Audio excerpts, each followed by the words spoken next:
Jamaica's ambition and commitment to providing all Jamaicans with potable water and sanitation are well articulated in Vision 2030. It is well known that Jamaica has underinvested in its water systems. Much of our infrastructure for potable water and sewage is either aged beyond its useful life or inadequate to serve communities which have grown beyond design capacity. This would also apply to our national irrigation systems. Your government has been investing at an unprecedented rate in these systems to reverse decades of neglect. Prime Minister Andrew Holness outlined several projects already implemented to ease the water woes of residents across the nation. We will continue to make major investments in capital works in the coming fiscal year. Over $5 billion is expected to be spent this fiscal year, benefiting more than 165,000 Jamaicans. Additionally, more than $2.5 billion will be invested in sewage infrastructure work. Another strategic project is incoming. This project targets upgrading the water supply system in 5 parishes and has been added to the public sector investment program.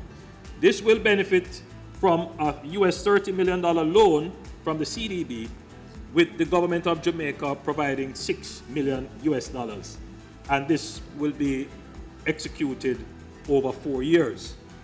These projects, water supply schemes in Agualta Vale and Mason Hall, both in St. Mary, Albert Town in Trelawney, Union in St. Elizabeth, Port Morant in St. Thomas, and Green Park, St. Anne.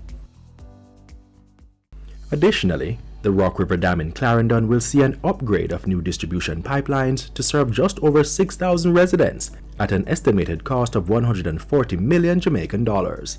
The Negril Water Improvement Project will construct a 10 million gallon per day water treatment plant in Roaring River at a cost of 20 million US dollars. The Prime Minister adds that the NWC has embarked on several projects to reduce its energy consumption and create more physical space for capital investments while keeping prices for consumers stable.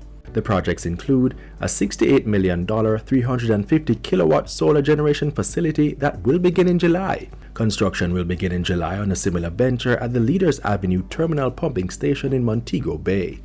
A $55 million 100 kilowatt solar generation facility is to begin in August, in addition to a 45 megawatt floating solar generation facility for the price of 62 million US dollars. We will deliver in excess of 1 billion Jamaican dollars in value to the NWC once the project is complete. Having gone around the country into the rural areas, I have heard the cries loud and clear from persons who complain bitterly about not having water. To be clear, many of these communities are not NWC customers. They, Madam Speaker, are not part of the utility system. They rely on natural sources, springs and rivers, or local supply systems such as catchment tanks and entombments. I want to announce that Rural Water will be investing $409 million into the following projects nationally.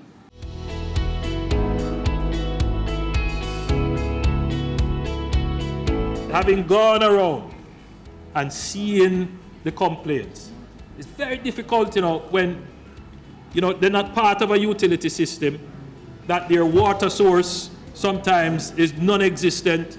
Sometimes the water source dries up. They have no way of getting water. So, Madam Speaker, what we're going to do is to make an additional allocation of $1 billion to rural water.